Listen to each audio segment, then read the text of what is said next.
महाराष्ट्रभरात रिक्षा आणि कार चालकांची दादागिरी वाढली. बाईक टॅक्सी चालकांना लक्ष करू नका. पुणे मुंबई गेल्या काही दिवसांपासून संपूर्ण महाराष्ट्रामध्ये रिक्षा आणि कार चालकांकडून दुचाकी बाईक टॅक्सी चालकांना मारहाण आणि धमकावण्याचे प्रकार वाढले आहेत. या वाढत्या दादागिरीवर ज्येष्ठ पत्रकार निखिल कोकाटे यांनी तीव्र संताप व्यक्त केला असून रिक्षा आणि कार चालकांना एक कळकळीची विनंती केली आहे. कंपन्यांशी लढा, गरिबांशी नको. पत्रकार निखिल कोकाटे यांनी आपल्या निवेदनात म्हटले आहे की रिक्षा आणि कार चालक आपले वैयक्तिक राग सामान्य बाईक चालकांवर काढत आहेत. अनेक तरुण पोटाची खळगी भरण्यासाठी रॅपिडो किंवा उबर सारख्या ॲप्सवर बाईक टॅक्सी चालवतात. त्यांना रस्त्यात अडवून त्रास देणे, त्यांच्याशी स्टंटबाजी करणे किंवा मारहाण करणे हे अत्यंत चुकीचे आहे. तुमचा विरोध व्यवसायाला असेल तर तुम्ही थेट रॅपिडो आणि उबेर सारख्या कंपन्यांशी लढा.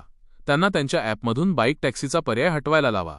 पण रस्त्यावर काम करणाऱ्या सामान्य चालकांना त्रास देऊन आपली दादागिरी सिद्ध करू नका, असे आवाहन कोकाटे यांनी केले आहे. प्रमुख मागण्या आणि आवाहन. ॲप कंपन्यांवर दबाव आणा. जर बाईक टॅक्सीमुळे तुमच्या व्यवसायावर परिणाम होत असेल तर कायदेशीर मार्गाने कंपन्यांना आणि प्रशासनाला जाब विचारा.